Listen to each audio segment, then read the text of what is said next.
Welcome back. If you're new here, this channel is for the things I can't explain. For the gaps in your memory, the sounds in the walls, the faces in the crowd that don't quite match. If you're a regular, you know we don't deal in ghosts or monsters we can name. We deal in the quiet terror of not knowing what is real. Tonight, we have 3 stories. One from a night shift, one from a childhood home, and one from a road trip gone wrong. They aren't perfect, and they aren't over. Let's get into the first one. I've never told anyone this. Not even my sister, and we talk about everything else. This happened to me 3 years ago, in November, while I was working the overnight shift at a 24-hour laundromat in the outskirts of Dayton. I worked there because the pay was decent, and the hours were quiet. It was a Tuesday, around 2 a.m. The place was empty except for the hum of the dryers and the low buzz of the fluorescent lights. I was sitting in the folding area, reading a book, trying to stay awake. The air was cold, the kind of cold that seeps through your clothes even when you're wearing a jacket. Outside, the streetlights were just starting to flicker on and off, casting long, jerking shadows across the sidewalk. It started with the dryer. There was a white machine in the corner, the one with the broken latch.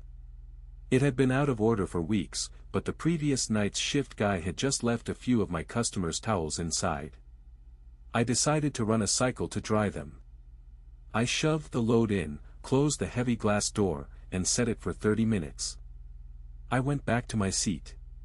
About 5 minutes in, I heard a sound.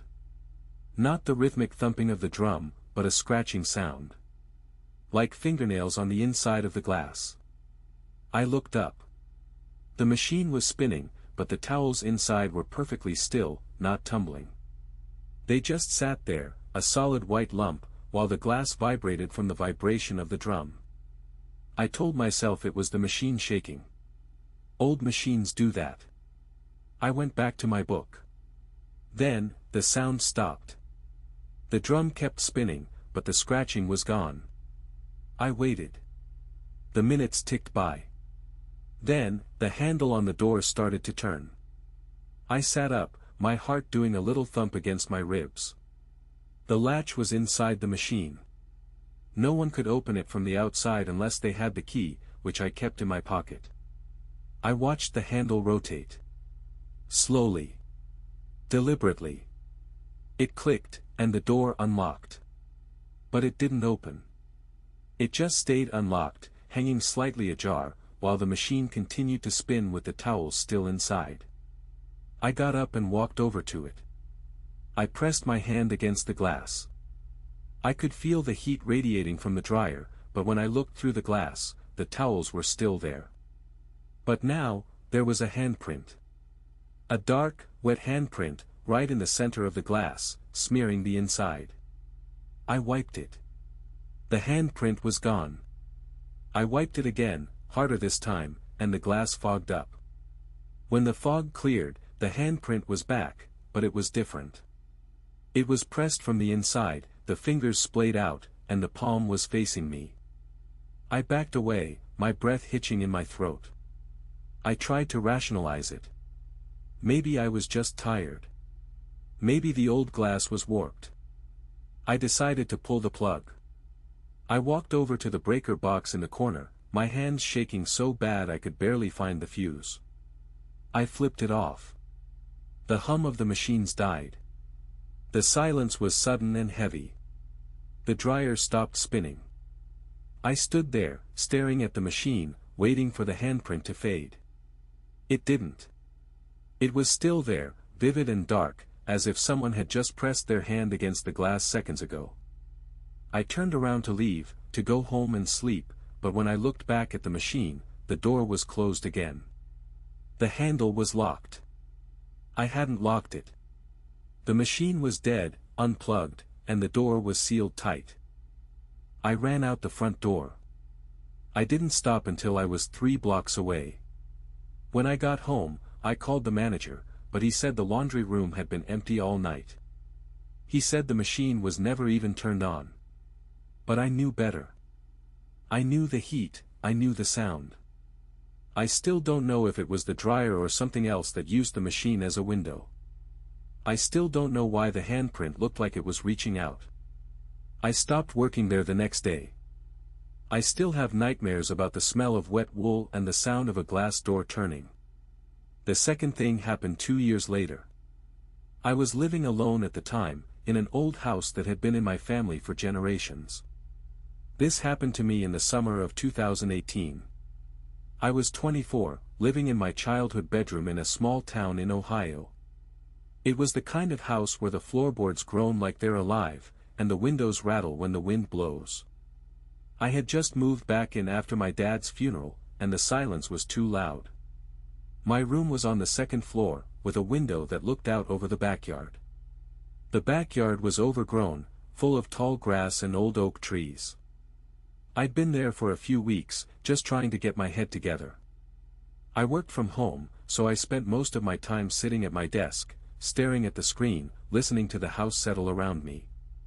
One night, around 11 p.m., I was working on a report. The house was quiet, except for the occasional creak from the first floor. I got up to get a glass of water. As I walked past the window, I thought I saw movement. Just a shadow, maybe, in the corner of the yard. I told myself it was a tree branch or a cat. I went back to my desk.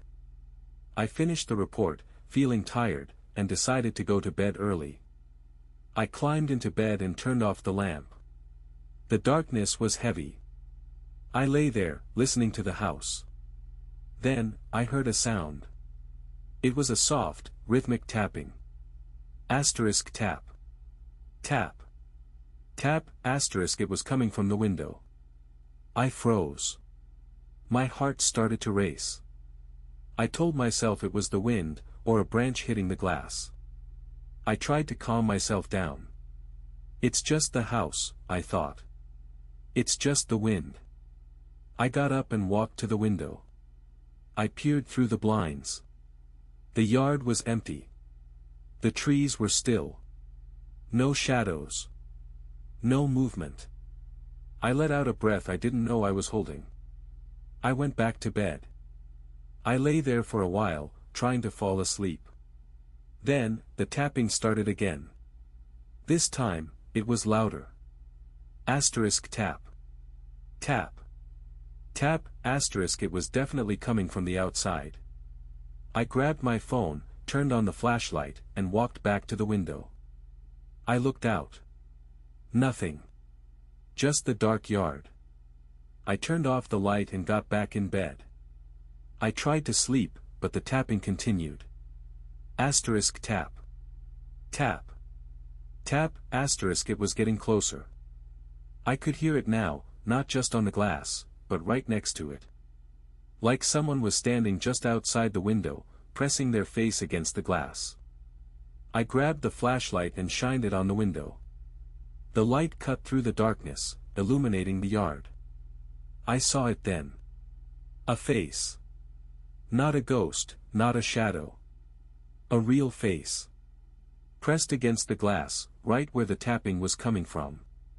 It was a man, or at least it looked like a man. He had dark hair and pale skin. His eyes were wide, staring straight at me. He wasn't moving. He was just there, his face pressed against the glass, watching me. I dropped the flashlight. It clattered to the floor, the beam spinning in the dark. I scrambled back to the bed, pulling the covers over my head. I could still see the light from the flashlight, bouncing off the walls. I heard the face move. I heard the sound of a finger dragging down the glass. Asterisk scritch. Scritch.